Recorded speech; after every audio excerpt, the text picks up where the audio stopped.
சங்கீதம் 118 22 முதல் 24 வசனங்கள். ஒரு வீடு கட்டுகிறவர்கள் ஆகாதென்று தள்ளின கல்லே மூலைக்கு தரைக்கல்லாயிற்று.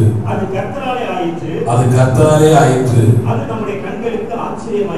அது நம்முடைய கண்களுக்கு ஆச்சரியமாயிருக்கிறது. இது கர்த்தர் உண்டு பண்ணின நாள். இதிலே களிகூர்ந்து மகிழ கடவோம். ஜெபிக்கலாமா?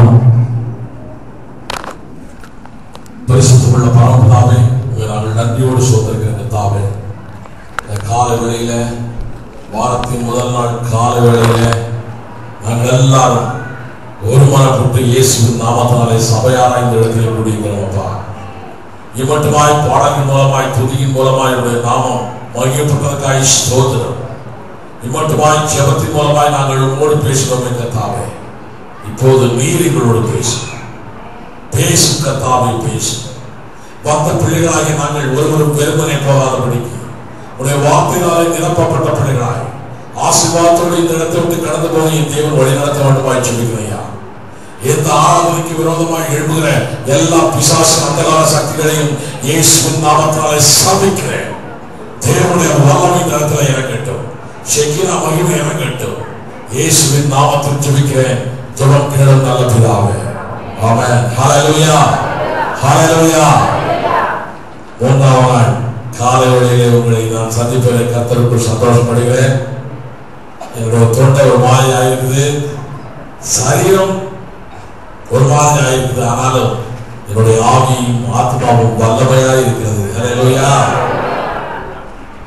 நம் தேவன் பெரியவர். உங்க ஊரு தண்ணி பிடிக்கலையா, அல்லது உங்க சூடு பிடிக்கலையா, அல்லது ஒரு 2-3 நாளா சத்தம் போட்டு பேசுறதுனால தொண்டை கம்மி போச்சு. ஆனால் நான் நிறைய நேரம் பேசுகிறவன், 3 நாட்கள் கூட தொடர்ந்து பேசுகிறவன். இயேசுடைய பிள்ளையாயிற்றேன். அவர் 3 நாள் தொடர்ந்து பேசுகிறவராயிற்றேன். ஹல்லேலூயா, ஹல்லேலூயா. வீடு கட்டுகிறவர்கள் ஆகாதென்று தள்ளின கல்லே மூலைக்கு தரைக்கல்லாயிற்று. இது கர்த்தராயிற்று. நம்முடைய கண்களுக்கு ஆச்சரியமாய் இருக்கிறது. வீடு கட்டுகிற கொத்தாளுக்கெல்லாம் தெரியும். ஒரு கல்லை வேண்டாம் சொல்லி தூக்கி எறிஞ்சிட்டோம்னு வச்சுங்க, அந்த கல்லை திரும்ப பிரயோகப்படாது.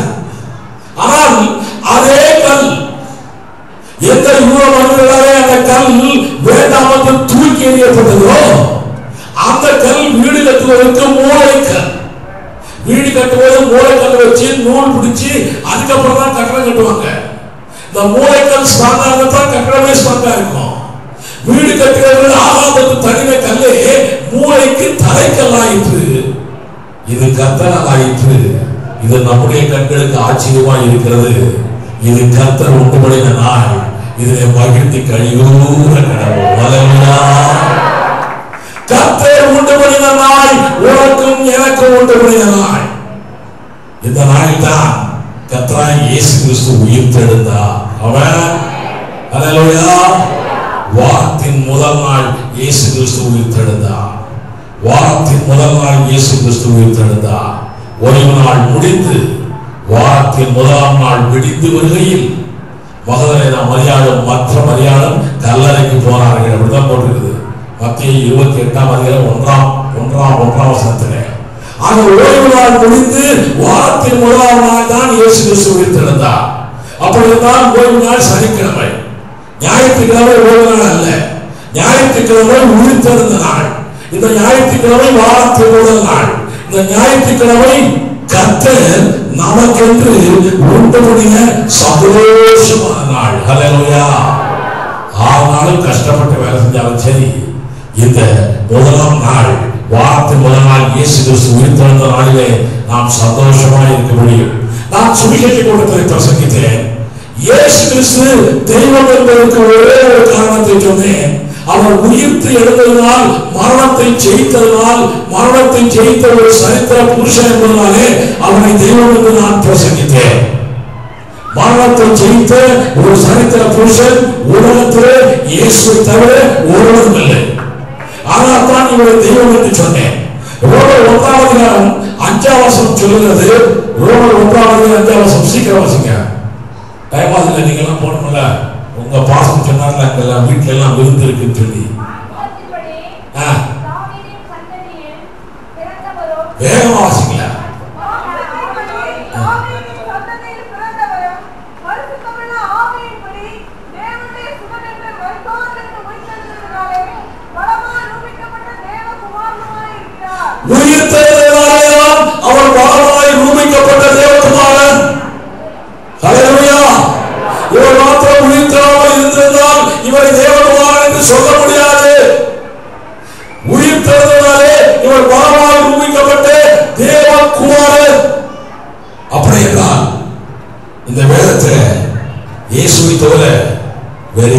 உயிர்த்தெழலையா? அடுத்த கேள்வி, இயேசுவை தவிர வேற யாரும் உயிர்த்தெழலையா? வேதத்துல பல பேர் உயிர்த்தெழுந்திருக்கிறார்கள். பழைய ஏற்பாட்டில எலியாவுடைய காலத்துல சாரிபாத் விதவையுடைய மகன் மரித்து போனான். உங்கள் எல்லாருக்கும் தெரியும். மரித்து போனான்.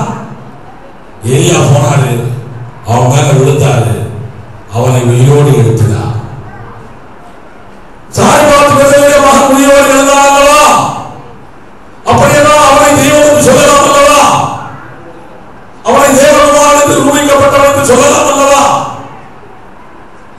இன்னொரு ஆள் எலிசா என்ற ஒரு தீர்க்கதரிசி, சூரேமியாவுடைய மகன், சூரேமியாவுடைய மகனை உயிரோடு எலிசா எழுப்பினான்.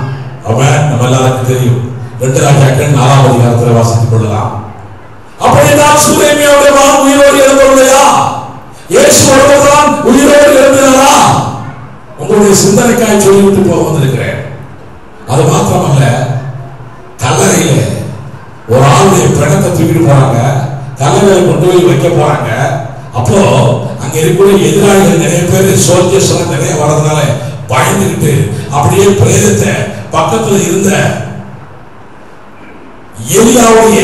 எலிசாவுடைய கல்லறையில அதே பிணத்தை போட்டு ஓடிட்டான். அங்க எலிசாவுடைய எலும்பு இருந்தது. எலும்புல இந்த பிரேதம் பட்ட உடனே அந்த பிரேதத்திலிருந்து உயிரோடு வந்தான். அப்ப அவர்களும் உயிர் வந்திருக்கிறான். 2 ராஜாக்கள் 13ஆம் அதிகாரம் 21ஆம் வசனம் வீட்டில் போய் வாசிங்க. புதிய ஏற்பாட்டில் யெகோவாவின் மகன் இயேசு கிறிஸ்து உயிரோடு எழுப்பினார். மார்க் 5ஆம் அதிகாரம் 41ஆம் வசனம், தரித்தார் பூமி, சிறு பெண்ணே எழுந்திரு. உயிர்த்தெழுந்தார் அல்லவா? இப்ப இயேசு கிறிஸ்து ஒருவர்தான் உயிர்த்தெழுந்தாரா? இவர்களெல்லாம் உயிர்த்தெழுந்திருக்கிறார்களே. நயீன் விதவையுடைய மகன் பாறையை தூக்கி கொண்டு போகிறார்கள். போகிறவர்களே இயேசு கிறிஸ்து செத்தவன் தொழில பாறையை தொட்டால் செத்தவன் எழுந்து உட்கார்ந்தான். பாறையிலே போனவன் உயிர்த்தெழுந்தாரே. இயேசு கிறிஸ்து மாத்திரம்தான் உயிர்த்தெழுந்தாரா? லாசரு என்ற இயேசுடைய நண்பன் 3 நாட்களுக்கு பிறகு நாட்டம் அடித்த நேரத்திலே அவன் உயிரோடு எழுந்தானே. அது மாத்திரமல்ல, அப்போஸ்தலருடைய ஊழியத்திலே பேதுரு தொர்கா என்ற ஒரு சகோதரியை உயிரோடு எழுப்பினாரே. பவுல் அப்போஸ்தலன் ஐந்தரு என்ற ஒரு வாலிபன் ஜன்னலுக்கு ஓரத்தில் இருட்டறையிலே உட்கார்ந்திருந்தவன் அப்படியே கேள்விதான். நம்ம அதெல்லாம் ஜன்னல்ல கம்பியெல்லாம் வச்சு கட்டணும், இல்லைன்னா உடுத்துவாங்க. ஜன்னல்ல உட்கார்ந்துட்டு இருட்டுல வாய் எப்படிங்களா, இருட்டுல ஜன்னல்ல ஓரத்தில் உட்கார்ந்துட்டா அவன் என்ன ஆட்ட பண்ணாலும் இங்க பேசுறதுக்கு தெரியாது, பக்கத்துல இருக்கிறானுக்கு தெரியாது. அதனால ஒழுங்கிட்டு இருப்பான். எவ்வளவு இருட்டுல ஒழுங்கிட்டு இருக்கிறியோ ஐந்து வந்தவன் நிலம் வந்துடும், கீழே ஒழுங்கி செத்தே போவேன். அவன் அந்த நேரத்தில் பவுல் அப்போஸ்தலன் இருந்ததுனால அவன் போய் தொட்டு உயிரோடு வந்தான். ஐந்தது இவ்வளவு பேர் வேதத்தில் மரித்தவர்கள் உயிரோடு எழுப்பி இருக்கிறார்கள். அப்படி என்றால் இயேசு கிறிஸ்து ஒருவர் மாத்திரம் தான் தெய்வமா? இவர் தான் உயிரோடு எழுப்பியிருக்கிறார். இத்தனை பேர் தான் உயிரோடு எழுப்பியிருக்கிறார்கள். அப்படி என்றால் இயேசு கிறிஸ்து ஒருவர் மாத்திரம் தான் தெய்வமா? இதற்கு ஒரே ஒரு பதில், வெளிப்படுத்தல் 1ஆம் அதிகாரம் 18ஆம் வசனம் வாசிங்கள். இதற்கு ஒரே ஒரு பதில். வாசிங்க சீக்கிரமா.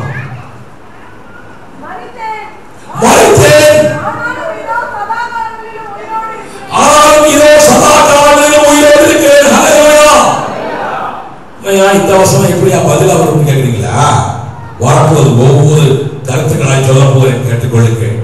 நான் சொல்றேன், சாரிபாத்துடைய மகன், சூரேமியாவுடைய மகன், கல்லறையிலே விழுந்த பிணம், யெகோவாவின் மகள், நயீன் விதவையின் மகன், லாசரு, தொர்காள், ஐந்தது, இவர்கள் எல்லாரும் மரித்தார்கள். இயேசுவை போலவேதான் இவர்கள் எல்லாருமே மனிதனை போலதான் மரித்தார்கள். இவர்கள் எல்லாரும் உயிர்த்தார்கள். உண்மைதான், இயேசு கிறிஸ்து உயிர்த்தார். ஆனால் இவர்கள் எல்லாரும் மறுபடியும் மரித்து போனார்கள். ஆனால் இயேசு கிறிஸ்து மாத்திரம் மரித்தேன், ஆனால் சதா காலங்களில் உயிரோடு இருக்கிறேன். ஹல்லேலூயா, ஹல்லேலூயா.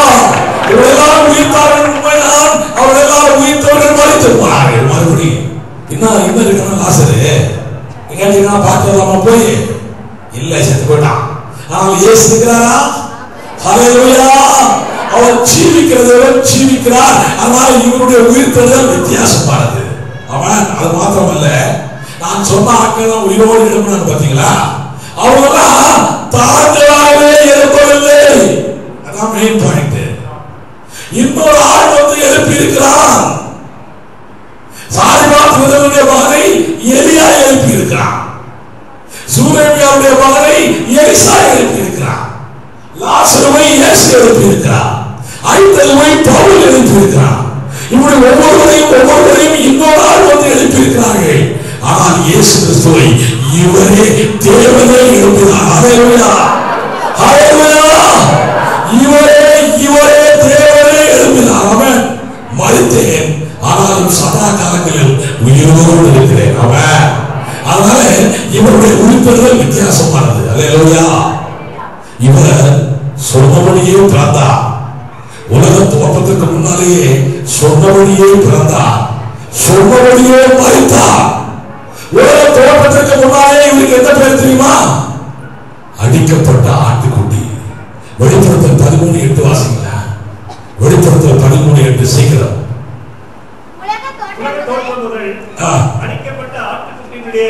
பாவமே உண்டாகல, ஆனால் இவருக்கு என்ன பேரு? அடிக்கப்பட்ட ஆட்டுக்குட்டி. ஏற்கனவே பிளான் டெத், ஏற்கனவே தேவனாலே இது பிளான் பண்ணப்பட்ட சாவு. இது ரத்த சாட்சி, இது அகால மரணம். ஆனா நம்ம பார்த்தோமே, செத்து போய் உயிரோட வந்தாங்க. அந்த ஆட்கள் பிளான் டெத் அது இல்ல. ஆனா தேவனுடைய முன்குறிப்பின்படி செத்தது அது இல்லவே இல்லை. ஹல்லேலூயா. இவர் மரித்தார், சொன்னபடியே மரித்தார். சொல்லிட்டு செத்த ஒரே ஆயுதம். ஹல்லேலூயா. சொல்லிட்டு பிறந்தவர் இவர் மாத்திரம் தான், வேற யாருமே இல்லை. சொல்லிட்டு செத்தாரு, சொல்லிட்டு உயிர்த்தாரு, சொல்லிட்டு செத்தாரு, சொல்லிட்டு பிறந்தாரு, சொல்லிட்டு உயிர்த்து வந்தாரு. ஹல்லேலூயா. பாருங்க, சங்கீதம் 2ஆம் சங்கீதம் 7ஆம் வசனம் வாசிங்கள். தீர்மானத்தின் விவரம் சொல்லுவேன். தீர்மானம் வேறு, தேவ சித்தம் வேறு, தேவனுடைய தீர்க்க தரிசனம் வேறு. தேவ சித்தம் தீர்மானம் ஆகாது, தீர்மானம் நிச்சயமாய் நிறைவேறும். தீர்மானத்தின் விவரம் சொல்லுவேன். கர்த்தர் என்னை நோக்கி, நீ என்னுடைய குமாரன், இன்று நான் உன்னை ஜெனிப்பித்தேன். அர்த்தம் தெரியுமா? இன்றைக்கு உயிரோடு உன்னை நான் எழுப்பினேன். அப்போஸ்தலர் 13ஆம் அதிகாரம் எடுத்துக்கொள்ளுங்கள். நிறைய பேர் இதை வச்சுக்கிட்டு எகோபனிஸ்காரன் பிரசங்கம் பண்றான். பிதாவாகிய தேவன் இயேசு கிறிஸ்துவை உருவாக்கினார் என்று பிரசங்கம் பண்ணி கொண்டிருக்கிறான். இன்று நான் உன்னை ஜெனிப்பித்தேன் என்றால், இன்று நான் உன்னை மனிதனாய் உயிர்ப்பித்தேன் என்று சங்கீதம் சொல்லி இருக்கிறது என்று அவன் சொல்லிக் கொண்டிருக்கிறான். அப்போஸ்தலர் 13:32 வாசிங்கள். நீ என்னுடைய குமாரன், இன்று நான் உன்னை ஜெனிப்பித்தேன் என்று கரெக்டா பாயிண்டோட எழுதியிருப்பவள் 2ஆம் சங்கீதத்தில் எழுதியிருக்கிறபடியே இயேசுவை எழுப்பினதினாலே தேவன் நம்முடைய பிதாக்களுக்கு அருளி செய்த வாக்குத்தத்தத்தை அவருடைய பிள்ளைகளாகிய சங்கீதம் 2ஆம் சங்கீதத்திலே 7ஆம் வசனத்திலே சொல்லப்பட்டது இயேசுவுடைய பிறப்பு அல்ல, இயேசு கிறிஸ்துவுடைய உயிர்த்தெழுதல். ஹல்லேலூயா. ஆக இயேசு கிறிஸ்து சொன்னபடியே தீர்மானத்தின்படியே பிறந்தார், தீர்மானத்தின்படியே மரித்தார், தீர்மானத்தின்படியே உயிர்த்தெழுந்தார். நான் சொன்ன அந்த உயிர்த்தெழுந்த அந்த ஆத்மாக்கள் எல்லாம் தீர்மானத்தின்படி பிறக்கவில்லை, தீர்மானத்தின்படி மரிக்கவில்லை, தீர்மானத்தின்படி உயிர்த்தெழுதவில்லை. ஆனால் தான் இவருடைய உயிர்த்தெழுதல் வித்தியாசமானது. ஆனால் தான் இவருடைய உயிர்த்தெழுதல் நம்முடைய கண்களுக்கு ஆச்சரியமாக இருக்கிறது. இவரே மெய்யான தேவனாய் இருக்கிறார். இந்த தேவனுடைய உயிர்த்தெழுந்த நாளை நீங்கள் கொண்டாடி கொண்டிருக்கிறீர்கள், நான் இல்லை. இந்த உயிர்த்தெழுந்த நாளை நீங்கள் கொண்டாடி கொண்டிருக்கிறீர்கள். நான் இல்லை. இயேசு கிறிஸ்து இந்த பூமியில வாழ்ந்த பொழுது மரிப்பதற்கு முன்னாலே அவர் சொல்லிவிட்டு போனது என்ன தெரியுமா? என்னுடைய பிறந்த நாளை கொண்டாடுங்கள் சொன்னாரா? என்னுடைய பிறந்த நாளை கொண்டாடுங்கள் சொன்னாரா சிஸ்டர்? இல்ல. என்னுடைய மரண நாளை கொண்டாடுங்கள் சொன்னாரா? பேச மாட்டேங்கிறீங்களா? இல்ல. என்னுடைய உயிர்த்தெழுந்த நாளை கொண்டாடுங்கள் சொன்னாரா? அவர் சொன்னது ஏராளமான காரியங்கள் இந்த புத்தகத்தில் இருக்குது. அவர் சொன்னதை உங்களோட செய்ய மாட்டாங்க நம்ம ஆளு. அவர் சொல்லாததான் செஞ்சுக்க மாட்டேங்கிறான் நம்ம ஆளு. அவர் சொன்னதை செய்ய, அவர் சொல்லாத விட்டு, அவர் சொன்னது ஒன்றே ஒன்று, என்னுடைய மரணத்தை நினைவு கூறுங்கள்.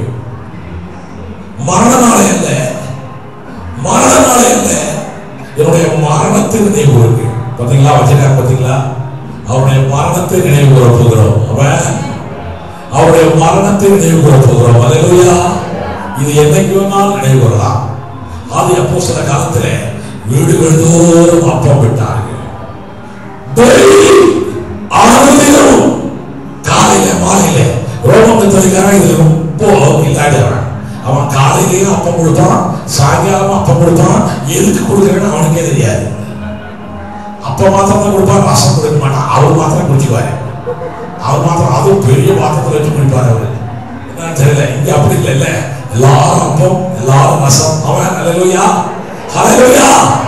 நாம் மரணத்தை நினைவு கூறுகிறவருடைய மரண நாளே அல்ல. அதே போல இயேசு கிறிஸ்துடைய உயிர்த்தெழுதலை நினைவு கூறுகிறவருடைய உயிர்த்தெழுத நாளே அல்ல. இயேசு கிறிஸ்துடைய பிறப்பை நினைவு கூறுகிறவருடைய பிறந்த நாளே அல்ல. உங்களுக்கு ஒரு காரியம் சொல்றேன்.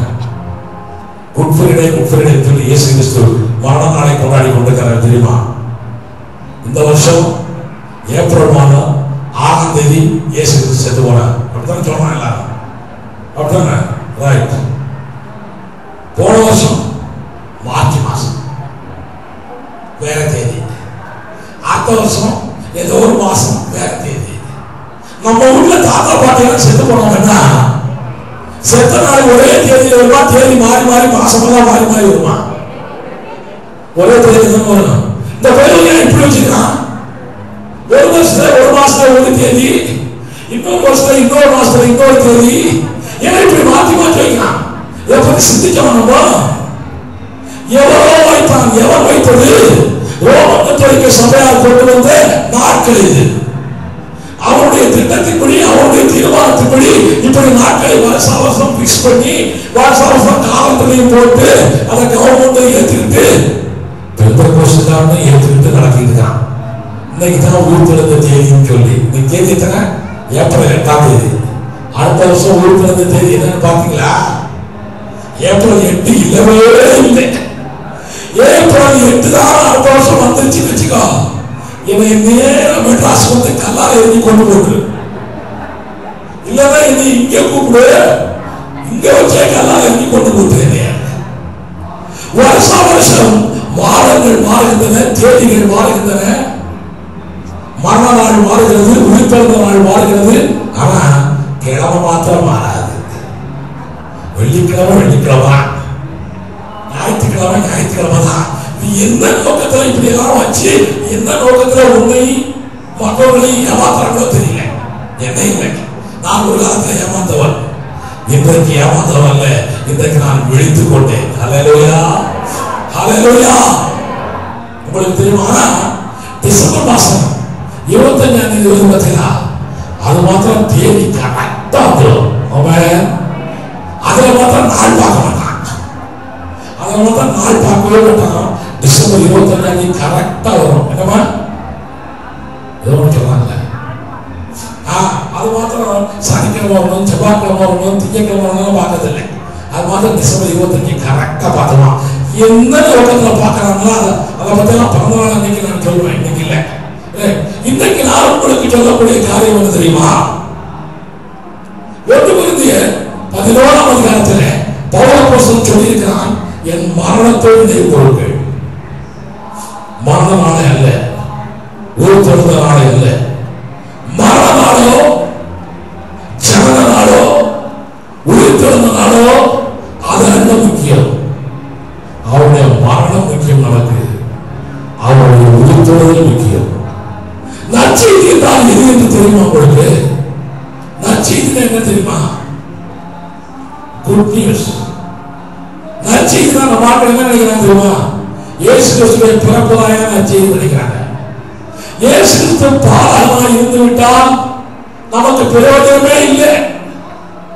பேபி இயேசுவாய், இன்ஃபான்ட் ஜீசஸாய் அவர் இருந்து விட்டால் நமக்கு பிரயோஜனமே இல்லை. அவர் வாலிபனாய் வந்து தேவகுமாரனாய் மரித்து மரணத்தை ஜெயித்து உயிர்த்தெழுந்து தேவகுமாரனாய் நிற்கிறதுனால உனக்கு எனக்கு பிரயோஜனம். இன்ஃபான்ட் ஜீசஸ்னால பிரயோஜனமே இல்லை. அவர் பிறந்தால் வளர போகிறார், அவ்வளவுதான். நம்மால என்ன செய்யணும் தெரியுமா? குழந்தை இயேசு தொட்டு தொட்டு கும்பிடுறாங்க, தப்பு இல்லை. தொட்டு தொட்டு கும்பிடுறான். குழந்தை இயேசு தான் எனக்கு அற்புதம் செய்கிறார். அவருக்கு பாவம் ஒன்றும் தெரியாதவர்கள் இல்லையா? இந்த குழந்தைக்கு ஒன்றுமே தெரியாது. இந்த குழந்தை அற்புதம் செய்திருந்தான், என்னமோ சொன்னா கதையெல்லாம் கட்டுறான். நான் இருக்கும்போது அவன் குளிச்சான். இயேசு குழந்தை இருக்கும்போது குளிச்சான். அந்த தண்ணி அப்படியே ஆறு மாதிரி ஓடிச்சான். அந்த தண்ணியில இன்னொரு குஷ்டரோகி வந்து விழுந்தானா, அவன் சுகமாயிட்டான். எப்பா எங்க அப்பா பிறக்கிறதுக்கு முன்னாலே காது ஊத்திட்டா தெரியுமா? எனக்கு காது ஊத்த ஆரம்பிக்காத நீ. இந்த பைபிள்ல என்ன சொல்றதோ இதுதான் உண்மை. நீ சொல்றதெல்லாம் உண்மையிலும் உண்மையிலே, பொய்யிலும் பொய். இயேசு கிறிஸ்து 30 வருஷத்துல யோர்தான் நதிக்கரையில ஞானஸ்நானம் பெற்று ஊழியத்தை காலடி வைத்த பிறகுதான் தேவனுடைய வல்லமை அவர் பெற்றுக்கொண்ட புத்தாடுதான் அவரிடத்திலிருந்து வல்லமை புறப்பட்டது. அல்லேலூயா. இந்த இயேசு கிறிஸ்து மரித்து உயிர்த்தெழுந்த இந்த நாளுக்கு என்ன பேர் தெரியுமா? ஈஸ்டர் பண்டிகை. எங்கேயாச்சும் பைபிள்ல ஈஸ்டர் போட்டுக்குதா? எங்கேயாச்சும் பைபிள்ல ஈஸ்டர் போட்டுக்குதா? ஒரு ஆள் காட்டு. நான் இன்னைக்கே ஈஸ்டர் பண்டிகை கொண்டாட ஆரம்பிச்சிடுறேன். ஒரு ஆள் காட்டு. இல்ல, பஸ்கா பண்டிகை போட்டுருக்குது.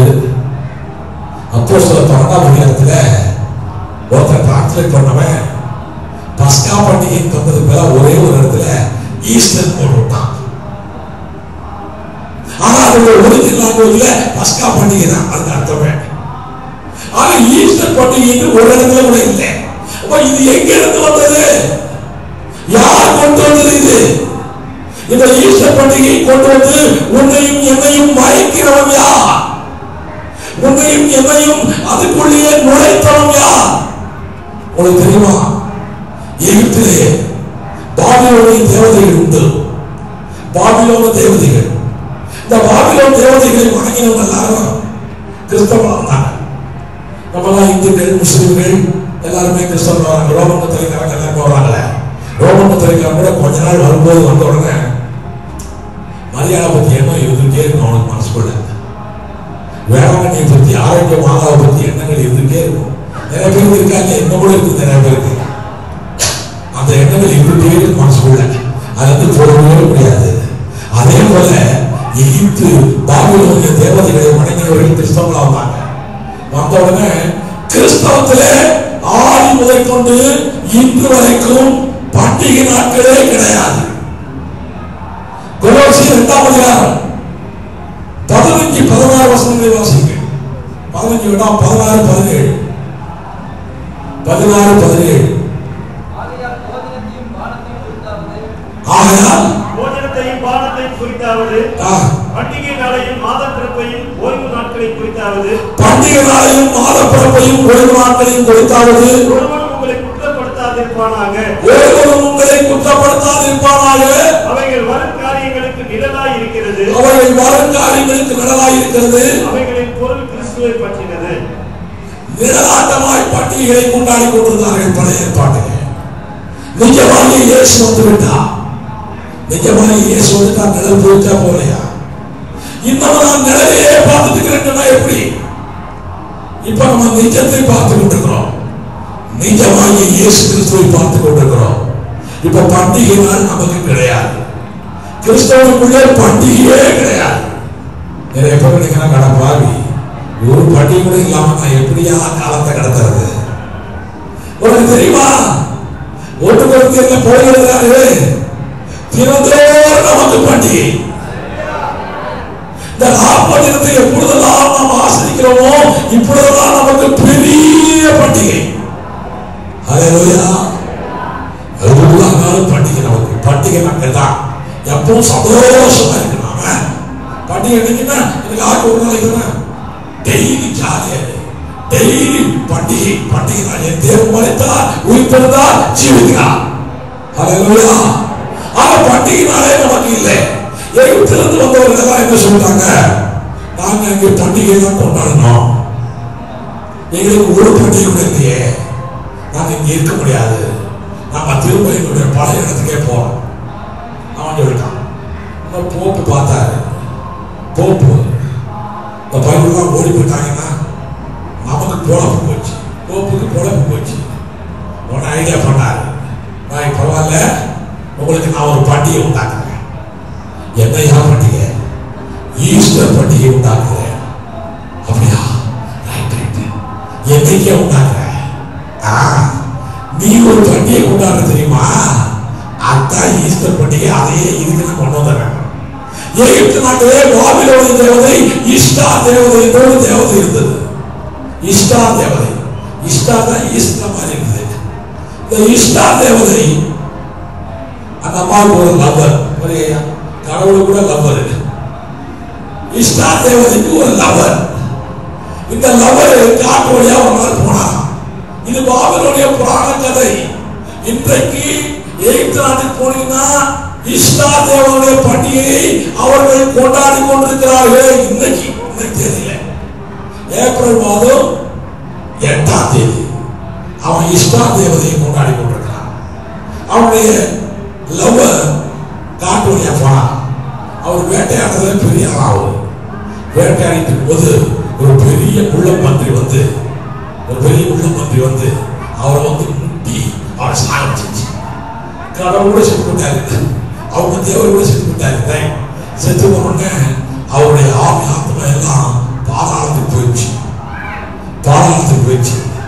உடனே இந்த அம்மா என்னுடைய லவரை காணலேன்னு அல்லோலப்பட்டு லவ அரைஞ்சி தேடி கடைசியில பார்த்தா இவர் பாதாளத்துக்காக கண்டுபிடிச்சு அந்த அம்மா நேர பாதாளத்துக்கு போது யாரு? இஷ்டா தேவதை. பாதாளத்துக்கு போனோடனே பாதாளத்துக்கு ஒரு லீடர் ஒருத்தருக்காங்க. அது ஒரு லேடி. ஏன் பொம்பளையவே சாமியாக்கலாம் தெரியுமா? வேளாங்கண்ணி, காளி, மாரி ஏன் பொம்பளையே ஆக்கலாம் தெரியுமா? பேர் கொடுக்கல. நம்ம அப்பா பொம்பளை வந்தார்ல, இதுக்கு ஆப்போசிட்டா உண்டாக்கணும்ல. பொம்பளைங்களை அட்ராக்ட் பண்ணணும்ல. பொம்பளைங்களை அட்ராக்ட் பண்ணாதான் பெரிய ஆக முடியும். தெரியுமா உங்களுக்கு? அரசியலிலும் அப்படித்தான், குடும்பத்திலும் அப்படித்தான், சமுதாயத்திலும் அப்படித்தான். தெரியுமா? எம்ஜிஆர் பெரிய ஆனது பொம்பளைங்களால, உங்களால இல்லை, பொம்பளைங்களால. பொம்பளைங்களை அட்ராக்ட் பண்ணா போதும். பிசாசாலாம் ஏதோ தோற்ற ஏவோட அட்ராக்ட் பண்ணா எல்லாம் அட்ராக்ஷன் பெண்கள் மத்தியில தான் இருக்கணும். அதனால பொம்பளை அங்கே பாதாளத்தை காவல் காக்கிறவ ஒரு பொம்பளை தேவதை, பெண் தேவதை. போனா அந்த தேவதை இந்த இஷ்டா தேவதைக்காங்கள இவங்களுடைய அக்கா. அவங்க போனோன்னு அவங்கள்ட்ட சொல்றாங்க, என்னுடைய லவர் இங்க பாதாளத்தை நீ கொண்டாந்து ஜெயிலுக்கு போட்டிய, என்னுடைய லவரை கொடு. லவர் இல்லாம என்னால இருக்க முடியல பூமியில. யார் கேட்டது? இஷ்டா தேவதை. உடனே அவங்க சொல்றாங்க, பாதாளத்துக்கு வந்துட்டா அந்த ஆளை கொடுக்க மாட்டேன். நான் பாதாளத்துக்கு வந்த ஆளெல்லாம் கொடுக்கவும் மாட்டேன். அந்த ஆள் இல்லாம நான் போகவே மாட்டேன். நான் கொடுக்க மாட்டேன், நான் போக மாட்டேன். 2 பேருக்குள்ள சண்டை. இப்படி நீ சண்டை போட்டு இருந்த உன்னை பாதாளத்துல புடிச்சு போட்டுருவேன். அந்த அம்மா சொன்னாங்க, புடிச்சு போட்டா போடு. உடனே இந்த அம்மாவை பிடிச்சு உள்ள போட்டாச்சு. 2 பேரும் உள்ள இருக்கிறாங்க. இந்த அம்மாவுடைய தொழில் என்ன தெரியுமா? உலகத்துல இந்த இதெல்லாம் மிருகங்கள் இருக்கு பார்த்தீங்களா? மிருகங்களுக்கெல்லாம் கருத்தரிப்பை உருவாக்குற தெய்வம் இது. இந்த பூக்கள்லாம் பூக்கள் பார்த்தீங்களா? இந்த பூக்களை எல்லாம் பூக்க வைக்கிற தெய்வம் இது. இந்த தெய்வம் இது பாராட்டுல வச்சா உலகத்துல ஒரு மாடு கண்ணு போடல, ஒரு ஆட்டுக்குட்டி கண்ணு போடல, ஒரு பூ பூக்கல, உடனே கண்ணுக்குட்டி போட்டு ஆடு குட்டி போட்டு பூவெல்லாம் பூத்தாத்தானே அதை கொண்டு போய் அங்க உள்ள தேவதைகளுக்கெல்லாம் பலியிட முடியும். பலியிடத்துக்கு கண்ணுக்குட்டி, ஆடுகுட்டி, கோழி இதெல்லாம் தேவைதானே, எல்லாம் தேவை. இப்ப ஒண்ணுமே குட்டி போடல, ஒண்ணுமே போடல. உடனே அந்த ஊர் மக்கள் எல்லாம் யாரும் போய் பலியிடவே இல்லை. யாரும் போய் பூக்கள் எல்லாம் பூக்கொத்து எல்லாம் கொண்டு போய் தேவனுக்கு எந்த அபிஷேகம் பண்ணவே இல்லை. உடனே அந்த லோக்கல் தேவர்கள் இருக்கிறாங்களே, லோக்கல் தேவர்கள், அவனுக்கெல்லாம் கோபம் ஆயிடுச்சு. என்னடா ஒரு பய பலி செலுத்த மாட்டான், என்னடா ஒரு பய பூ கொண்டாந்து விட மாட்டான், பாலாபிஷேகம், பூவாபிஷேகம், நெய்யாபிஷேகம், ஒரு அபிஷேகத்தை காணாமே அப்படின்னு சொல்லி அவனுக்கெல்லாம் ரொம்ப கோபம் ஆயிடுச்சு. நம்ம ஊர்ல கூட நடக்குது அதெல்லாம். கோபம் ஆயிடுச்சு. உடனே அவங்கெல்லாம் வந்து மக்கள் வந்து கேட்கறாங்க, ஏன் நீங்களாம் பலி செலுத்தல? உடனே வந்து சொல்றாங்க, எங்களுக்கு என்னுடைய மாடு கண்டு போட மாட்டேங்குது, ஆடு கண்டு போட மாட்டேங்குது இப்படின்னு சொல்றாங்க. அப்படியா? அப்ப இதுக்கெல்லாம் காரணம் யாரு? இஷ்டா தேவதை. அந்த தேவதை எங்க தேடுறாங்க, தேவதையே தேடலாம். கதை எப்படி எல்லாம் கொண்டு போறாங்க, தேவதையே தேடலாம். தேடனா கடைசியில் அந்த அம்மா பாலாத்து இருக்கிறாங்க. உடனே எல்லா தேவர்களும் அதை இந்துல சொல்லுவாங்க, அரக்கர்கள் சொல்லுவாங்க. எல்லா தேவர்களும் நேரம் அங்க போறாங்க. உடனே அங்க போய் அந்த இஷ்டா தேவதையுடைய அக்கா இருக்காங்கல்ல, அவங்கள்ட்ட போய் கெஞ்சலாம். எல்லாரும் போய், அம்மா இந்த அம்மா இல்லாதனால பாரு இப்படி எல்லாம் போச்சு, பலி செலுத்தவே இல்லை, கஷ்டமா இருக்கு எங்களுக்கு. ஆட்டுக்குட்டி ரத்தத்தை குடிக்கணும், நாங்க மாடு ரத்தத்தை குடிக்கணும், குடிக்க முடியாம கிடக்கிறோம் நாங்க, என்னம்மா விட்டுமா?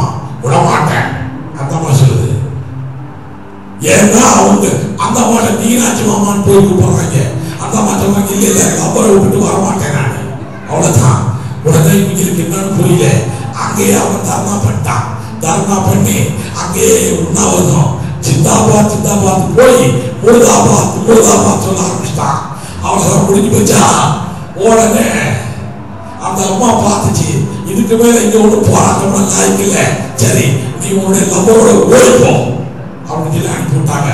நேரடியா வந்தாங்க. இங்க வந்தாங்க, உலகமெல்லாம் ஆடு குட்டி போடுது, மாடு கண்ணு போடுது, பூ பூக்குது, எல்லாம் நடக்குது, பலி செலுத்தலாம். இது சந்தோஷமான நாள்.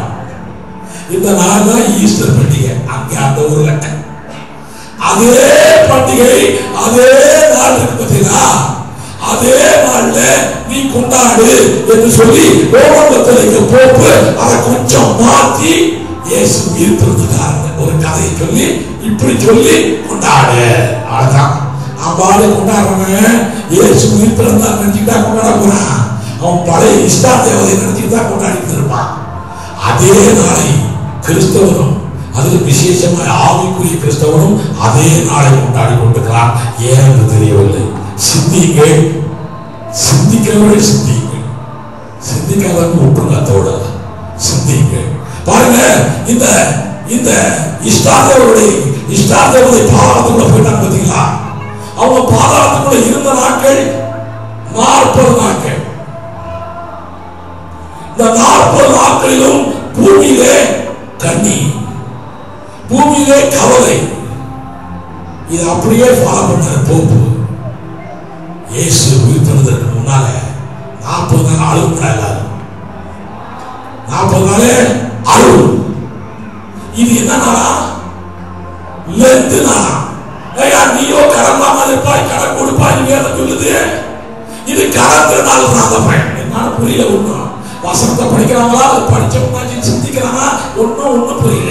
இந்த 40 நாளும் எகிப்திலே அந்த பாபிலோனிய தேவதை பாதாளத்துக்கு போய்விட்டார் என்று சொல்லி அந்த நாட்டு மக்கள் அழுது கொண்டிருந்த அதே காரியத்தை இந்த 40 நாளும் இவர்கள் நடத்தி கொண்டிருக்கிறார்கள்.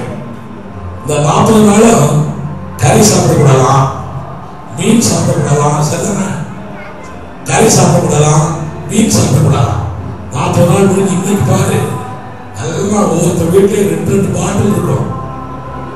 2 பாட்டில் இருக்கும். இன்னைக்கு நல்லா தண்ணி அடிச்சுட்டு நல்லா கறி விட்டு நல்லா தூங்குவான். நான் கேட்கிறேன், கறி மீன் சாப்பிடுவது பாவம் என்றால் இன்னைக்கு ஏன் சாப்பிடுற? கறி மீன் சாப்பிடுகிறது பாவம் என்றால் இன்னைக்கு ஏன் சாப்பிடுற? இந்த 40 நாள் கல்யாணம் நடத்த மாட்டான், கால் ஊத்து பண்ண மாட்டான், என்னென்னமோ பண்ண மாட்டான். ஏன்னா அது தூக்கம். எப்படா இந்த 40 நாள் முடிவு யோசிக்கிறாங்க. உங்களுக்கு தெரியுமா? நம்ம இவங்க முஸ்லிம் சகோதரர்கள் ரம்ஜான் பண்டிகை 30 நாள் உபவாசம் இருக்காங்க தெரியுமா? இவன் எப்படியோ பண்றான் நம்மாலே. அந்த அவனும் நம்மால்தான், அவனும் நம்மால்தான், அவன் அவனுடைய பிள்ளைகள் தான் அவனும். அது சக்கரத்துக்கு பிறந்த பிள்ளை, இது நல்ல மனைவிக்கு பிறந்த பிள்ளை. நம்மெல்லாம் ஹல்லேலூயா சொல்லுமா? ஹல்லேலூயா. சரி, அவன் என்ன செய்யறா தெரியுமா? நாங்க ஒரு நாள் நானும் என்னுடைய மனைவி என்னுடைய பொண்ணு எல்லாரும் ட்ரெயின்ல போயிட்டு இருக்கிறோம். 6 மணி ஆக போகுது. டைம் பார்த்துட்டே இருக்கான். டயத்தை பார்க்கறான், அதுதான் டயத்தை பார்க்கறான், அதுதான் கரெக்டா 6 மணி 6:05 ஆச்சு. அவ்வளவுதான். டகார்னு எல்லாரும் எழுப்புனாங்க. முஸ்லிம்கள் டகார்னு எழுப்புனான். மேலே பெட்டி எடுத்தான், டபுக்கு எடுத்தான், பொட்டலம் கால் பொட்டலத்தை எடுத்து விட்டான். புக்கு புக்கு புக்கு திட்டே இருக்கான்.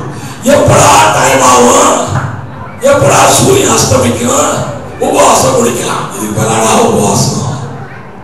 எப்படா முடியும், எப்படா சாப்பிடலாம், இதுக்கு பேரா உபவாசம். இப்படி அவன் உபவாசம் பண்ணிட்டு வந்துட்டான்.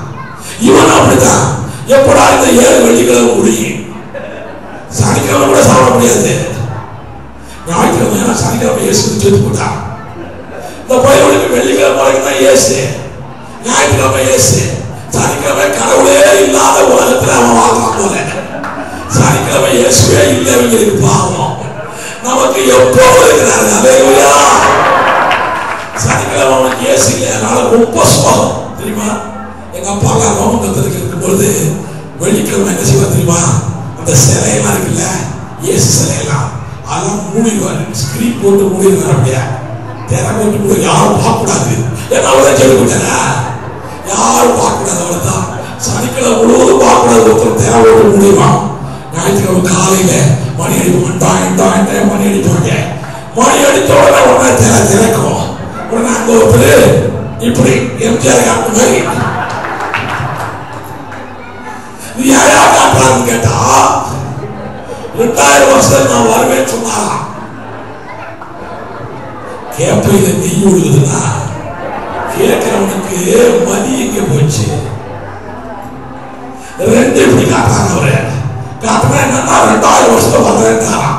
இப்ப 2007 ஆகி போச்சு, வரல. இப்ப 3 காட்ட. இனிமே சிலைய மாத்து. இன்னும் 2 வச்சுட்டு வந்துருக்க. இங்க பக்கத்துல ஒரு கொடி ஒண்ணு வச்சு பாருங்க. கொடி பிடிச்சிட்டு தான் எழுந்துச்சாங்க நம்ம அப்பா. எங்கடா கொடி கிடைச்சது அவருக்கு? கலருக்குள்ள கொடி எங்க கிடைச்சது அவருக்கு? ஒரு கடவுள்ல அவன் கண்டுபிடிச்சிருப்பாரு, தேடி பிடிச்சிட்டு வந்திருப்பாரு. அவரு கொடி பிடிச்சிட்டு எழுப்பி நிற்கிறாரா. அப்ப கூட ஒரே ஒரு துண்டு கட்டிட்டு தான் எழுப்பி நிற்கிறாரா. இல்லையா? ஐயப்ப சாமி போதார என்ன ஒன்றும் புரியல.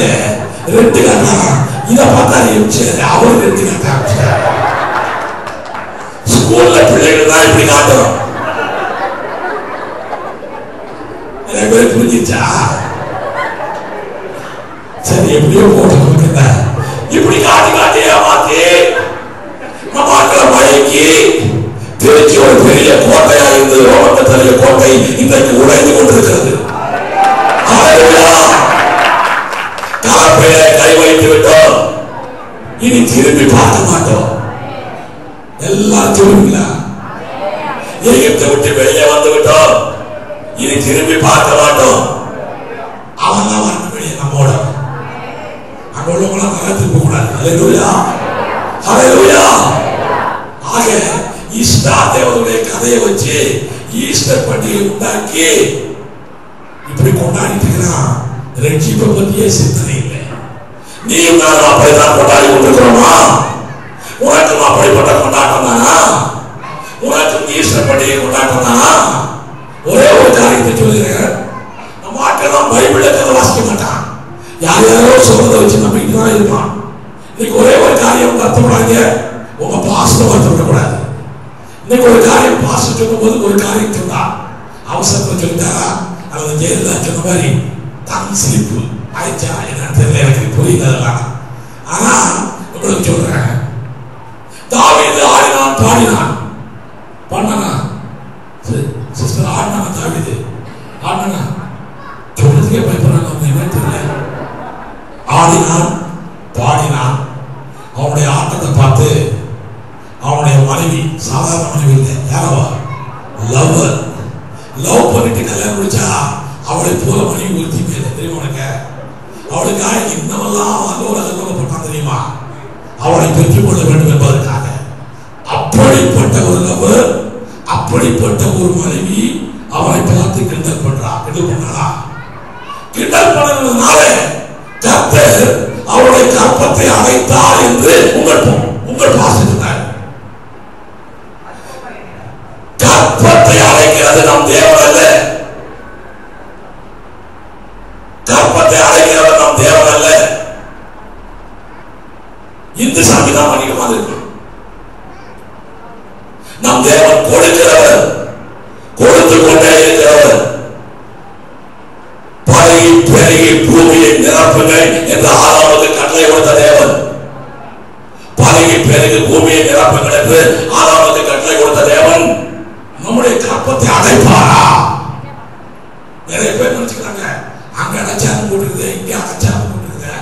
இதை பத்தி தனியா ஒரு நாளைக்கு செமினார் வைங்க. நான் வந்து சொல்லிக் கொடுக்குறேன். டைம் இல்லை. இப்போ நான் ட்ரைனிங் போகணும், நீங்களும் பிரியாணி செய்ய போகணும். அவன் தேவனுடைய பிள்ளைகளை அந்த வசனத்தை மாத்திரம் வாசிக்கலாமா? ஏன் அவருக்கு குழந்தை இல்லாமல் போயிட்டு வாசிக்கலாமா? வாசிக்கலாம். அதை மாத்திரம் சொல்றாங்க, கேட்டுங்க. 2 சாமுவேல் 6ஆம் அதிகாரம், 2 சாமுவேல் 6ஆம் அதிகாரம் 21ஆம் வசனம். 20 வாசிக்கலாம். அது நம்ம நல்லா இருக்கு. தாவீது தன் வீட்டாரை ஆசீர்வதிக்கிறதுக்கு திரும்பும்போது சவுலின் குமாரத்தியாக மீகாள் தாவீதுக்கு எதிர்கொண்டு வந்து, அற்ப மனுஷரில் ஒருவன் தன் வஸ்திரங்களை கலற்றி போடுகிறது போல இன்று தம்முடைய ஊழியக்காரருடைய பெண்களின் கண்களுக்கு முன்பாக தம்முடைய வஸ்திரங்களை உரிந்து போட்டிருந்த இஸ்ரவேலின் ராஜா இன்று எத்தனை மகிமைப்பட்டிருந்தார் என்றார்.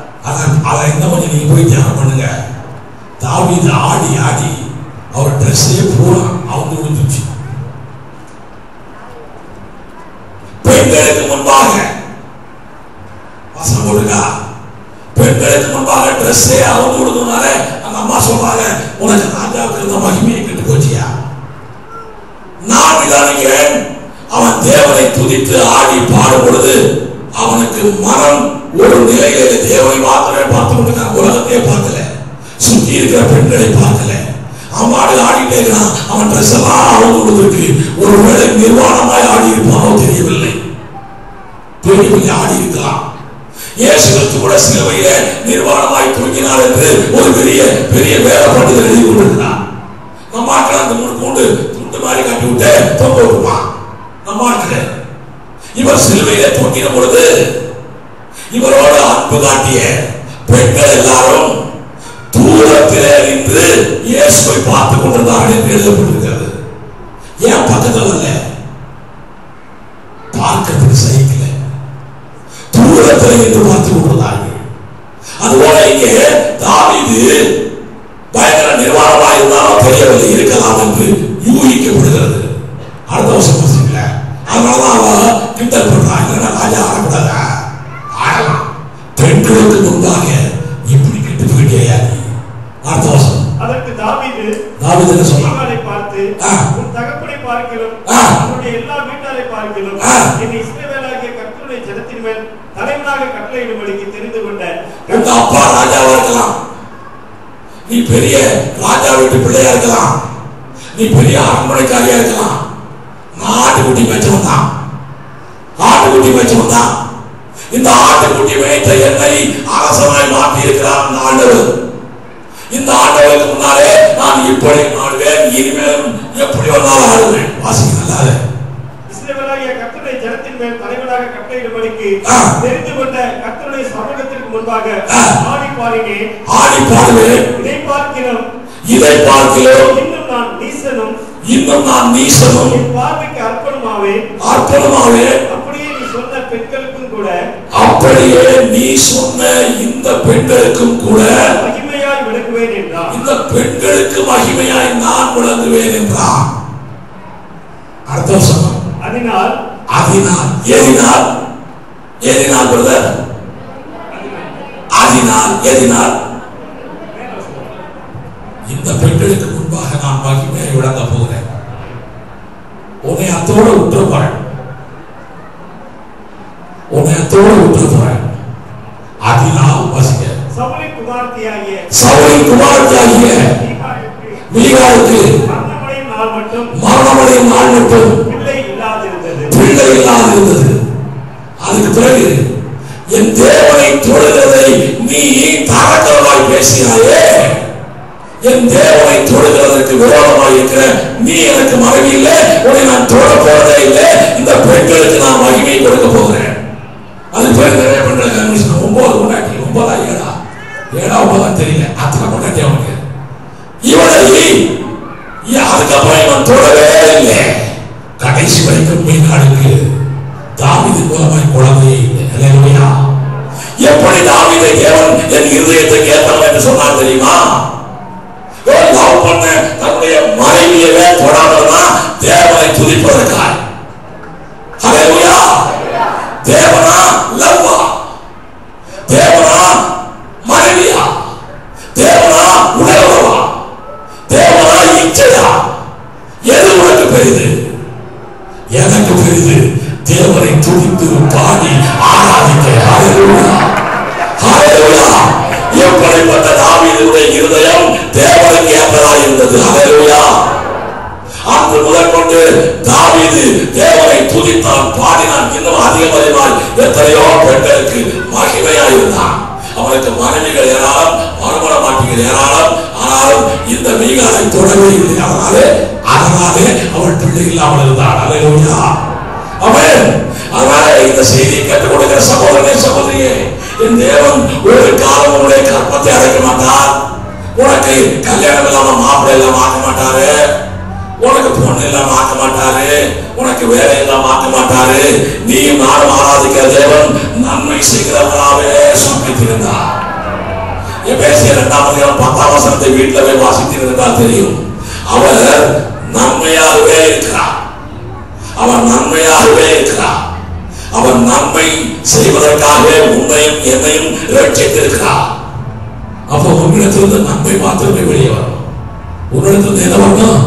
நன்மை மாத்திரமே வெளியே வரும். அல்லேலூயா. இந்த இயேசு கிறிஸ்து மரித்தார், உயிர்த்தார், ஜீவிக்கிறார்.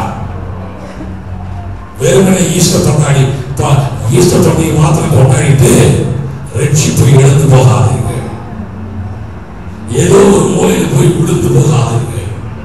இந்த இயேசு கிறிஸ்து உயிர் போனதுனாலே உனக்கு என்னென்ன பலன் வந்திருக்கிறது, பிரயோஜனம் வந்திருக்கிறது. வரிசையாக சொல்கிறேன், குறித்தவர்கள் குறிக்க வேண்டியவர்கள் குறித்துக் கொள்ளுங்கள்.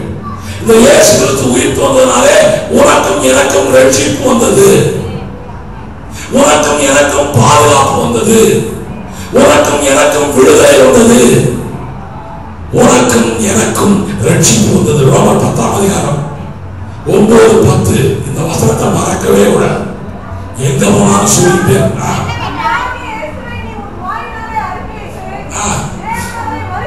என்ன அறிக்கையிடணும்? கர்த்தராகிய இயேசு கிறிஸ்து வாயினாலே அறிக்கையிட என்ன அறிக்கையிடணும்? ஒரு பேபி பிறந்தாரு, அதல்ல இவர் எனக்காய் மரித்தார், என் பாவங்களுக்கு உலகத்துக்கு மரித்தார் சொல்லாத. முதல்ல நீ ரட்சிக்கப்படணும், அப்புறம் தான் உலகம். எனக்காய் மரித்தார், எனக்காய் ரத்தம் சிந்தினார், எனக்காய் உயிரோடு வந்தார், எனக்காய் பரலோகத்துக்கு போயிருக்கிறார், எனக்காய் பரிந்து பேசிக் கொண்டிருக்கிறார், என்னை அழைப்பதற்கு எனக்காய் வரப்போகிறார். அல்லேலூயா. ஆமாசிங்க.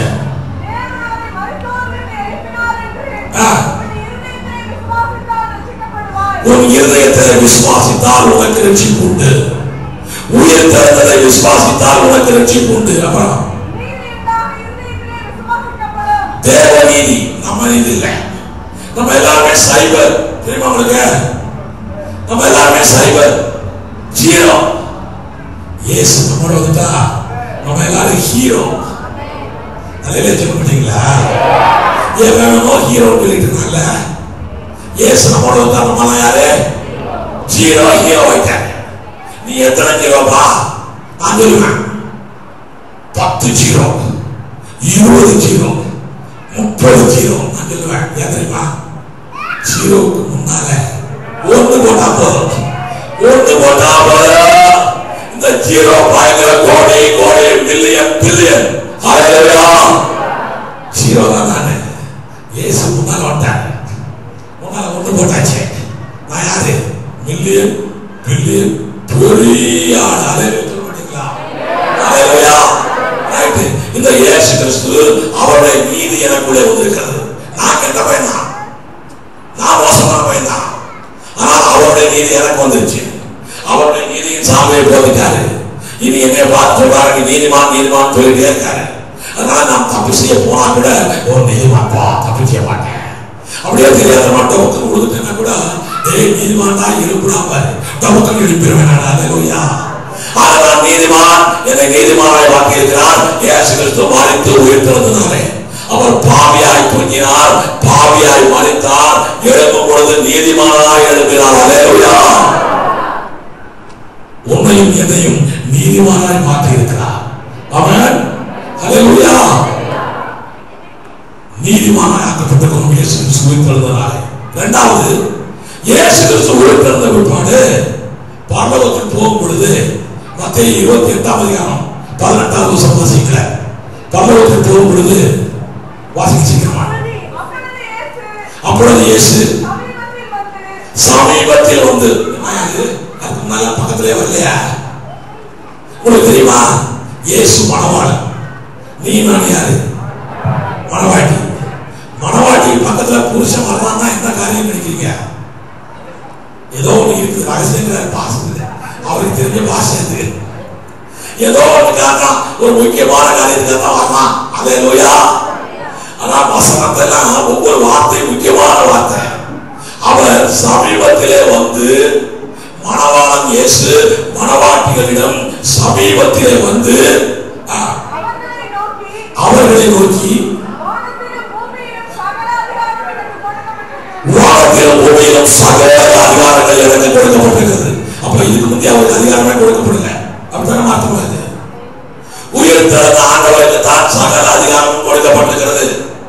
அவர் மனிதனாக இருந்த போது சகல அதிகாரமும் கொடுக்கப்படவே இல்லை. அவர் அப்பக்கப்ப போய் மலையிலும் குன்றுகளிலும் ஆறுகளிலும் கெத்செமனே தோட்டங்களிலும் போய் முட்டிக்கால் போட்டு ஜெபம் பண்ணி தேவனிடத்திலிருந்து வல்லமையும் அதிகாரத்தையும் பெற்றுக்கொண்டு பகல் முழுவதும் ஊழியம் செய்து கொண்டிருந்தார். அவர் மரித்து உயிர்த்தெழுந்த பொழுதுதான் பிசாசுடைய அதிகாரத்தை எல்லாம் பூட்டிக்கிட்டு இவருக்கு எல்லா அதிகாரங்களும் இவருக்கு கொடுக்கப்பட்டாயிற்று. அதனால நீயும் நானும் உயிர்த்தெழுந்த ஆண்டவரை துதிக்கிற ஆராதிக்கிற தேவனுடைய பிள்ளைகள். ஹalleluya. சகல அதிகாரங்களுடைய அந்த உயிர்த்தெழுந்த ஆண்டவருடைய பிள்ளைகள் நாம் எல்லாரும். ஆமென். சகல அதிகாரங்களும் எனக்கு கொடுக்கப்பட்டிருக்கிறது. அப்புறம் ஆகையால் நீங்கள் புறப்பட்டு போய் என்னையா இது? சகல அதிகாரம் இவருக்கு கொடுக்கப்பட்டதுதான். அதனால நீ போய் ஊழியம் செய்கின்ற எப்படியாது இவருக்கு அதிகாரம் இருக்குது.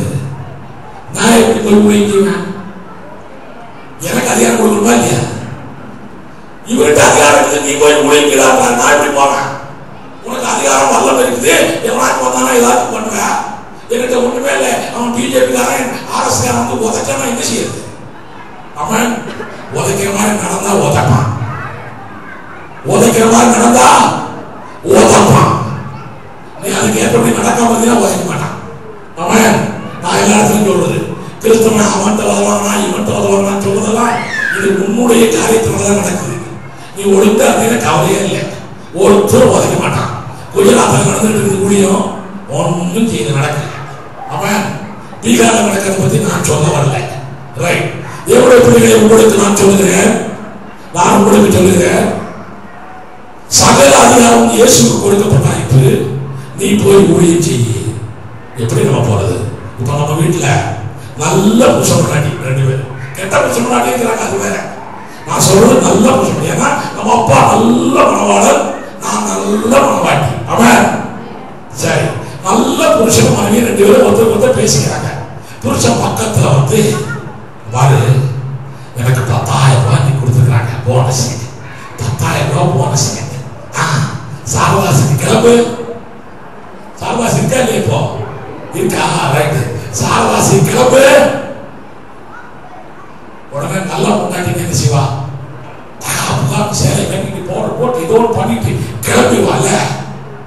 மாதிரி பொண்டாட்டிக்கு என்ன சொல்லுமா, அடா போயா பாக்கெட்ல 10,000 வச்சிருக்கிற, அங்க போனோன்னு ரூபாய் 800 ரூபாய் கொடுப்பேன், இதுக்கு தான் உன்னோட வரணுமா, முதல்ல அந்த பணத்தை எனக்கூடிய என்னிட்ட கூட நான் வர்றேன் அப்படிதான் சொல்லுவா.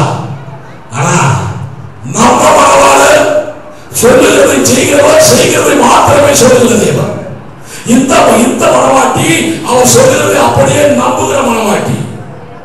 அவர் கையில பணம், அவர் கையில அதிகாரம் வல்லமை இருந்தா என் பாக்கெட்ல இருந்த மாதிரி, அல்லேலூயா, என் புருஷன் கையில இருந்தா என்கிட்ட இருக்கிற மாதிரி, அல்லேலூயா, அவர்கிட்ட அதிகாரம் வல்லமை இருந்தா என்கிட்ட அதிகாரம் வல்லமை இருக்கிறது, அல்லேலூயா. அதனால்தான் இயேசு உயிர்த்தெழுந்த பிற்பாடு சகல அதிகாரங்களும் சகல வல்லமையும் நமக்கு கிடைத்திருக்கிறது, அல்லேலூயா சொல்லுமா. நம்ம எல்லாருக்கும் அதிகாரம், அல்லேலூயா. அதிகாரம் கையிலே ஆளுவோம் தேசத்தை, இருக்கா இல்லையா? எப்போ உயிர்த்தெழுந்த பிற்பாடுதான் அதிகாரம் நமக்கு வந்துச்சு, அல்லேலூயா. இப்ப நம்ம எல்லாருக்கும் அதிகாரம் இருக்கா? அதிகாரத்தோட போக போறீங்க, இந்த இடத்தை விட்டு வல்லமையோட போக போறீங்க. முதலாவது நீங்க உனக்கும் எனக்கும் ரட்சிப்பு வந்தது, பாதுகாப்பு வந்தது, விடுதலை வந்தது. இரண்டாவது உனக்கு எனக்கும் அதிகாரம் வந்தது, வல்லமை வந்தது, சுவிசேஷம் உலகத்துக்கு பரவியது. நான் சொன்னேன் சுவிசேஷமா இயேசு கிறிஸ்து பிறந்ததுதான் சுவிசேஷம் அல்ல. 1 Corinthians 15ஆம் அதிகாரம் வாசிங்கள், 1 Corinthians 15ஆம் அதிகாரம் 1 முதல் வாசிங்கள் சீக்கிரமா. சகோதரரே சொன்னாவே ஒரு தொல்லை, இந்த சகோதரர்களாம் புரியல, தெரியல, தப்பா நடக்கிறாங்கன்னு சொல்லி பவுல் எப்போதான் அதை ஸ்ட்ரெஸ் பண்ண நினைக்கிறாரோ அப்போதான் சகோதரரே சகோதரரே சொல்றாரு. அன்றியும் சகோதரரே நான் உங்களுக்கு பிரசங்கித்த சுவிசேஷத்தை மறுபடியும் உனக்கு சொல்றப்பா, நீ மறந்து வர மாட்டு மறதிப்பட்டா சரி, அப்புறம் நீங்களும் அதை ஏற்றுக்கொண்டு நான் உங்களுக்கு பிரசங்கித்த பிரகாரமாய், நான் உங்களுக்கு பிரசங்கித்த சுவிசேஷத்தின் பிரகாரமாய் நீங்கள் அதை கைக்கொண்டிருந்தால் அதனாலே நீங்கள் ரட்சிக்கப்படுவீர்கள். மற்றபடி நான் விசுவாசி சொல்லிட்டு இருந்தால் விருதா. ஆமென். நான் உங்களுக்கு ஒப்புவித்த சுவிசேஷத்தின்படி நீ நடந்தால் உனக்கு ரட்சிப்பு உண்டு. இல்லைன்னா சும்மா விசுவாசி நான் கோயிலுக்கு வரேன், போறேன், படிக்கிறேன், பாடுறேன், துதிக்கிறேன், விருதா. அப்புறம் நான் அடைந்தது உங்களுக்கு பிரதானமாய் ஒப்புவித்த சுவிசேஷம் என்னவென்றால், சுவிசேஷம்னா என்னன்னு தெரிஞ்சுக்கொள்வோம். கிறிஸ்துவானவர் வேத வாக்கியங்களின்படி நமது பாவங்களுக்காக மரித்து அடக்கம் பண்ணப்பட்டு வேத வாக்கியங்களின்படி 3ஆம் நாளில் உயிர்த்தெழுந்து கேபாவுக்கும் பின்பு 12 பேருக்கும் தரிசனமானார். அதன் பின்பு 500 பேருக்கு அதிகமான சகோதரருக்கும் ஒரே வேளையில் தரிசனமானார். அவர்களில் அநேகர் இந்நாள் வரைக்கும் இருக்காங்க, நிறைய பேர் செத்து போயிட்டான். அப்புறம் சரி, பின்பு யாக்கோபுக்கும்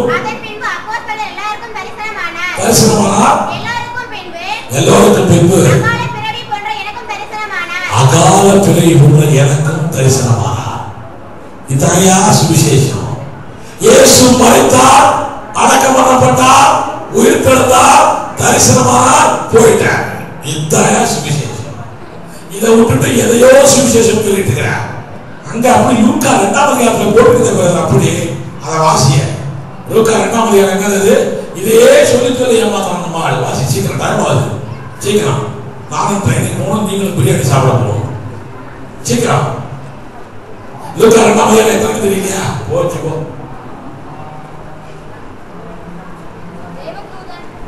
வாசிக்க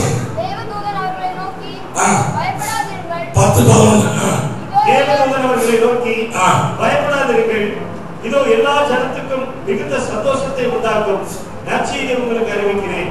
இன்று கர்த்தராகிய கிறிஸ்து என்னும் ரட்சகர் உங்களுக்கு தாவீதின் ஊரிலே பிறந்திருக்கிறார். இதாயா நற்செய்தி. என்ன நற்செய்தி? பிறந்ததா பிறந்ததுதான் நம்ம சொல்லி கொடுத்தாங்க இல்ல. அதை மறுபடியும் வாசிக்கணும். இப்போ இன்று கர்த்தராகிய கிறிஸ்து என்னும் ரட்சகர், இன்று கர்த்தராகிய கிறிஸ்து என்னும் ரட்சகர் ரட்சகராக பிறந்தாரு.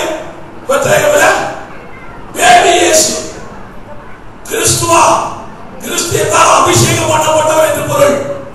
அவர் என்னைக்கு அபிஷேகம் பண்ணப்பட்டார்? யோர்தான் நதிக்கரையிலே ஞானஸ்நானம் பெறும் பொழுது பரிசுத்த ஆவியினாலே அபிஷேகம் பண்ணப்பட்டார். ஆமென்.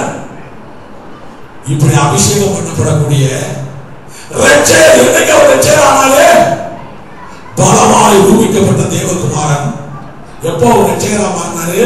மரித்து உயிர்த்து இழந்த பிற்பாடுதான் உனக்கும் எனக்கும் ரட்சகராய் மாறினார்.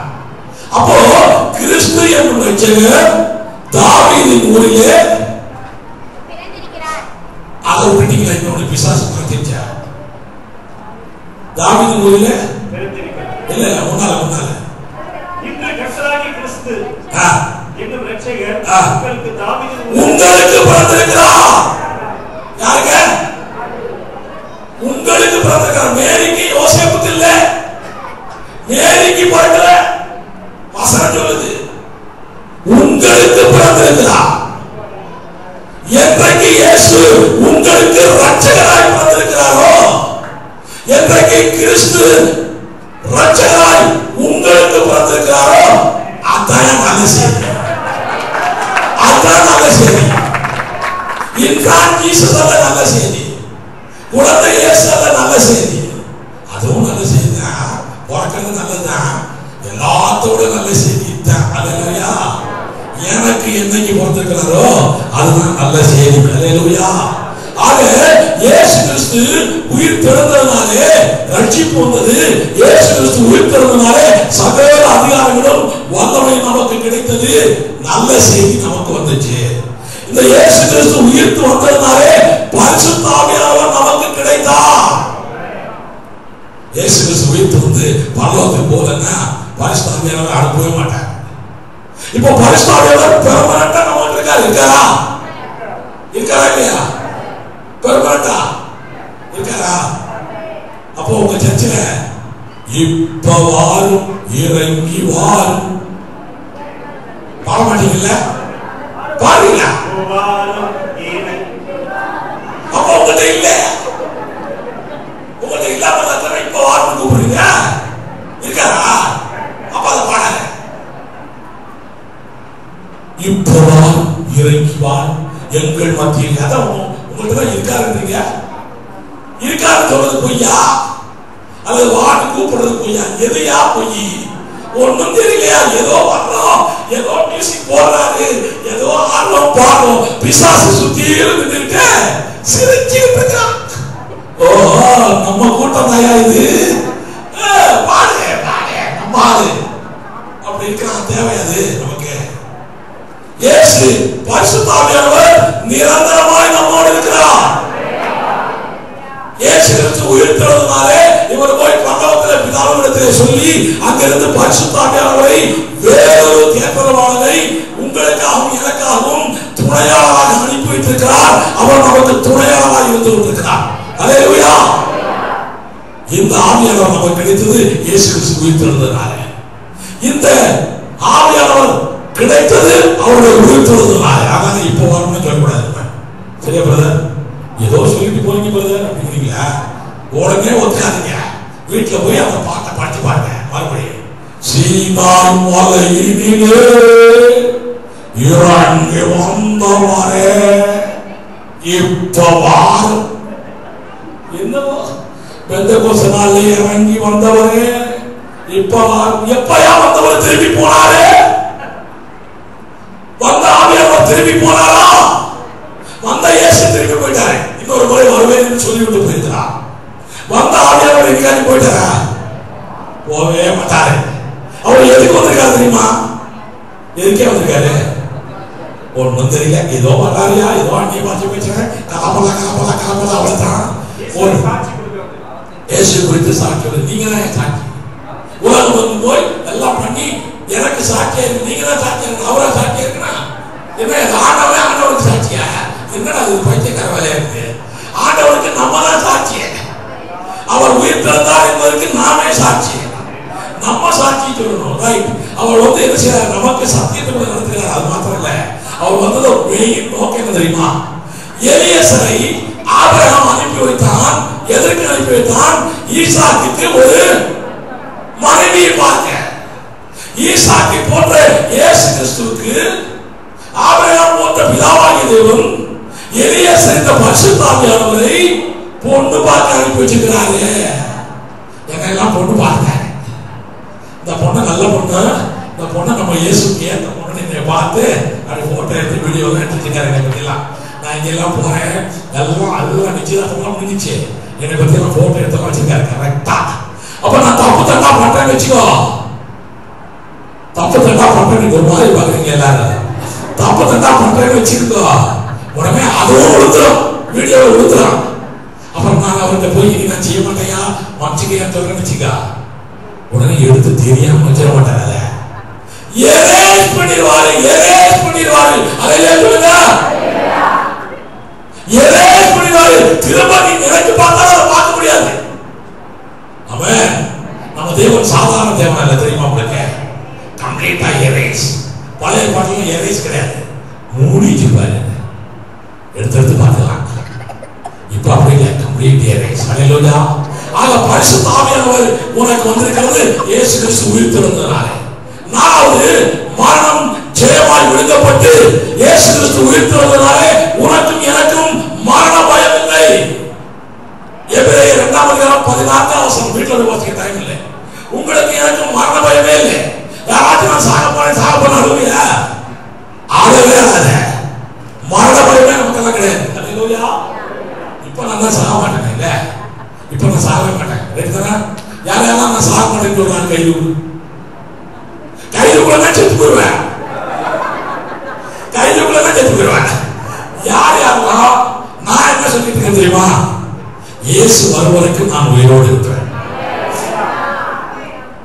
நான் சொன்னே நீங்க எல்லாம் ஆமாட்டீங்க.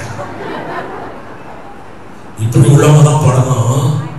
நம்முடைய குடியிருப்பு பரலோகத்தில் உண்டு, வரப்போகும் ரட்சகரை எதிர்நோக்கி காத்திருப்போம். எது வரைக்கும் காத்திருப்பீங்க? அப்ப இயேசு வர வரைக்கும் காத்திருக்கீங்க. ஏதோ பாருங்க, என்ன பாருன்னே புரியல. அப்ப இயேசு வர வரைக்கும் உயிரோடு இருக்க போற அப்படிதானே? இல்லையா ஒரு நாள் 2 நாள் செத்துருவேன், இன்னைக்கு பிரியாணி தின்னுட்டு ஈஸ்டர் பிரியாணி தின்னுட்டு செத்துருவேன் சொல்றாரு பாருங்க. இயேசு வர வரைக்கும் உயிரோடு பேர் சொல்றாரு பாடு. அவன் சும்மா ஏனோதான பாடி, நீ ஏனோதான பிசாசு உன்னை பார்த்து சிரிச்சுக்கிட்டே இருப்பான். அவனுக்கு வேலை செய்யறதுக்கு இடம் முடியா, அவனை தூங்க விடுற, அவன் தூங்கிட்டு இருக்கான். இப்ப நம்மளே அவன் வேலை செஞ்சிருக்காங்க பாடு. இப்போ அதெல்லாம் செய்யக்கூடாது நம்ம. மரணம் ஜெயமாக விழுங்கப்பட்டதாலே, இயேசு கிறிஸ்து உயிர்த்தெழுந்ததாலே மரணத்தை பற்றி பயம் நமக்கு இல்லை. இயேசு கிறிஸ்து உயிர்த்தெழுந்ததாலே எபேசியர் 2:8 எழுதப்பட்டிருக்கிறது, அவரோடு கூட உன்னதங்களிலே உட்கார்ந்து இருக்கிறோம். இப்ப நீங்க எங்க வந்துக்கிறீங்க? ஏதோ நீங்க தான் தலையில வந்துக்கிறீங்க, அவங்க எல்லாம் சேர்ந்து வந்துக்கிறாங்க. போயா நம்ம எல்லாரும் எங்க வந்துக்கிறோம்? பரலோகத்திலே, சொர்க்கலோகத்திலே இயேசு கிறிஸ்துவோடு இருக்கிறோம். ஹல்லேலூயா. உங்களுக்கு தெரியுமா, கர்நாடகாவுடைய பேரமரத்தில் இருக்கிற தேவதைமா இவரு மீட்டிங் எல்லாம் வந்தாருன்னா தாத்தா பக்கத்துல கூட உட்கார மாட்டாரு. ஷோ காட்டுறாரா உண்மையா எனக்கு தெரியாது. அதெல்லாம் தாத்தா பக்கத்திலே உட்கார மாட்டாரு, பின்னாலே நின்றுட்டு இருப்பாரு. கேவலம் ஒரு பேரன் தாத்தா பக்கத்துல உட்கார்றதுக்கு மரியாதை எல்லாம் போகுதில்ல.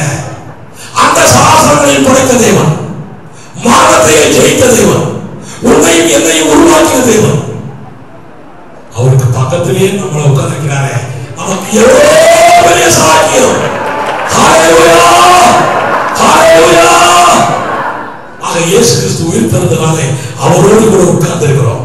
எங்க போனாலும் உனக்கு உட்கார்ந்து சேர் கிடைக்கணும்னு வச்சுக்க, எவனாச்சும் உட்கார சொல்ல மாட்டேங்கிறான்னு வச்சுக்க, கவலைப்படாத, போடா நீ இன்னைக்கு இந்த சேர்ந்து உட்காந்துருக்கிற, நான் அங்க உட்காந்துருக்கேன் தெரியுமா உனக்கு?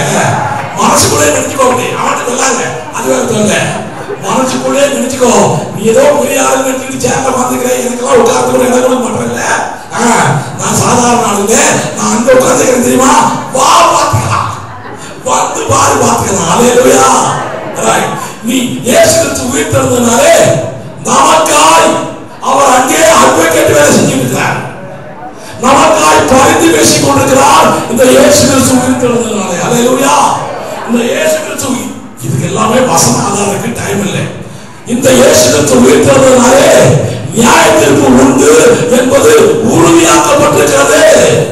நான் வந்து நியாயத்திற்கு போகிறேன் என்று சொல்லிவிட்டு போனால் அவர் உயிர்த்தெழுந்தனாலே இந்த உலகத்திற்கு நியாயத்திற்கு உண்டு என்று உறுதியாக்கப்பட்டிருக்கிறது. அல்லேலூயா. இயேசு கிறிஸ்து உயிர்த்தெழுந்தனாலே அந்த விசுவாசத்தை அறிக்கை பண்ணி அவர் எப்படி வெற்றி சிறந்தாரோ அதே போல என்னுடைய வாழ்க்கையிலே வெற்றி உண்டு, அதே போல என்னுடைய வாழ்க்கையில் வெற்றி உண்டு என்பது உறுதியாக்கப்பட்டிருக்கிறது. இயேசு கிறிஸ்து உயிர்த்தெழுந்தனாலே இந்த சபை உருவானது. அல்லேலூயா. இயேசு கிறிஸ்து உயிர்த்தெழுந்தால் சபை உருவாகாது.